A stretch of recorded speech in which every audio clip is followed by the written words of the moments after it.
Now, there's a very interesting relationship between quantum pure states and the measurement process. So to bring this out, I want to think about the actual effects of carrying out a measurement. So effect of the measurement process.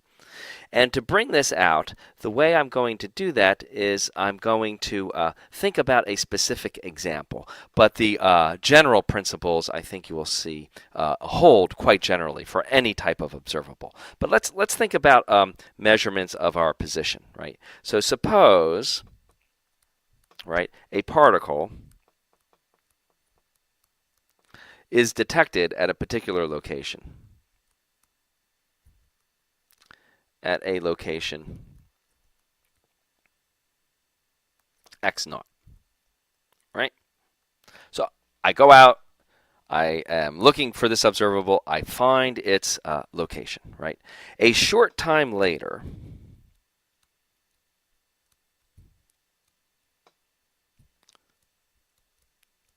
we're going to do a follow-up measurement.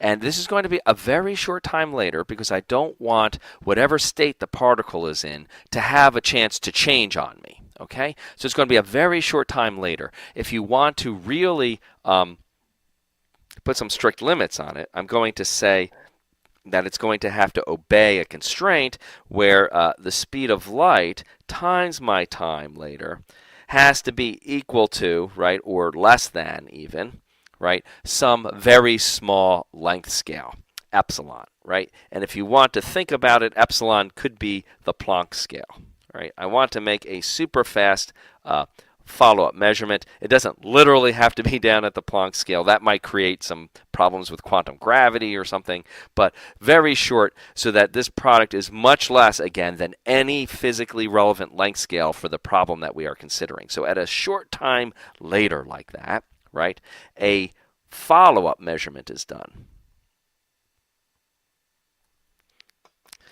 And then the question is done. The question is, what is the new distribution? So let me draw this out as a diagram and think about the corresponding mathematical functions. So before our first detection, so before the detection, my situation might be something like this, right?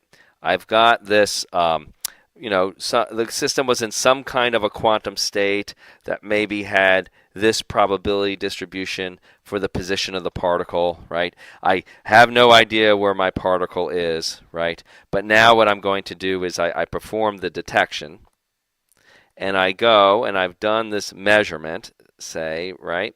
And what I found was that the particle, bam, my detector found it at this one particular location, and I will call that location that I saw the particle x0. So this is before the detection, this is the detection, and now what I'm interested in is the measurement later, right? The follow-up measurement. Now measurement, as we've been defining it, means to measure the probability distribution, so it's follow-up measurement of x, right? So I have to figure out the probability distribution of where this particle is going to be, right, a short time later. Now the key is that if it's a short time later, whatever state the particle is in here, right, after I've detected it, right, hasn't had any time to evolve, right? So the particle really won't have any time to move significantly. And in fact, I've put some rather strict limits on how far the particle can move from x0, because I've said that c times the time delay here is less than epsilon. Now this particle, even though I've fully localized it, right, so there's no, I know exactly where it is, you might expect that process would involve transferring a lot of momentum to that particle, which very well may be true, but even if you have an incredible amount of momentum, within special relativity, we know you still have a velocity that is less than the speed of light. And if the speed of light, after I've detected it here, only allows my particle to travel at most a distance epsilon. When I do my follow-up measurement, right, wherever I'm going to find the particle afterwards, it can't have moved more from x naught by that tiny distance epsilon. Now, there will definitely be some kind of distribution involved because there has to be a wide spread in the momenta from the Heisenberg principle, right? But that distribution still doesn't give me anything that travels faster than light. So whatever distribution I find, it has to be localized within a distance of plus or minus epsilon between x naught minus epsilon and x naught plus epsilon. So there will be some kind of distribution, but it's all localized into this arbitrarily small region, right? And so this is the probability distribution in the follow-up measurement. So what's the new probability distribution? I guess I should have asked it as p prime of x, and I should have had a question mark there. So we've now answered the question, right? This new distribution, we should recognize exactly what we have here, right? Notice that this is exactly one of these Dirac distributions.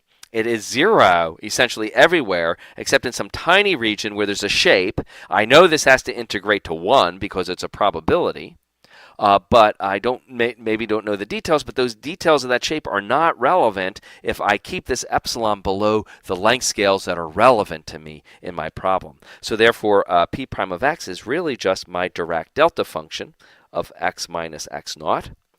But that teaches us another very important lesson, right? The state, the quantum state of my system is now different. I have a very different probability distribution now. The measurement process, the detection process has changed fundamentally the state of my system. And that's a very important lesson, which is that detection, right, or measurement of or determination of an observable. Let's not make this specific to a position. So determination of an observable through an experiment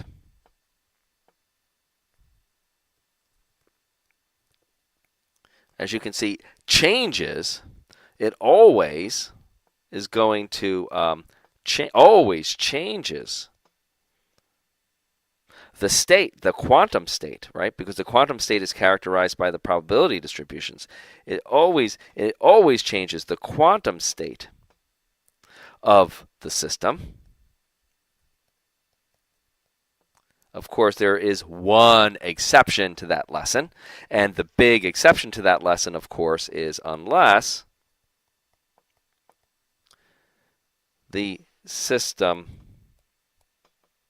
was originally in a pure state, right? Because then if I have something that was a pure state and I measure the position, I'll get that same value x naught, and then when I go and repeat a follow-up, again, it's going to be x naught. I'm still in the same state of the system, unless the system was originally in a pure state.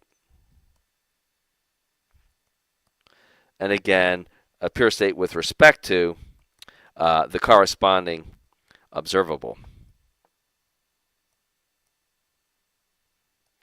That's interesting. That tells you that experimentation and observations, right, always fundamentally, or can and usually do, fundamentally change the quantum state of your system. The measurement process itself is fundamentally tied up with changing your quantum states.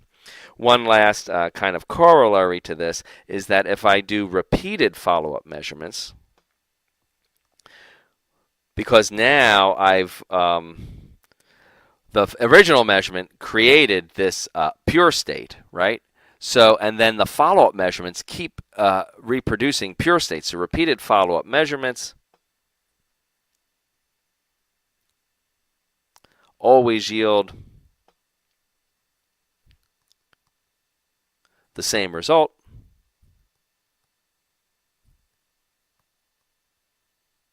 And same pure state.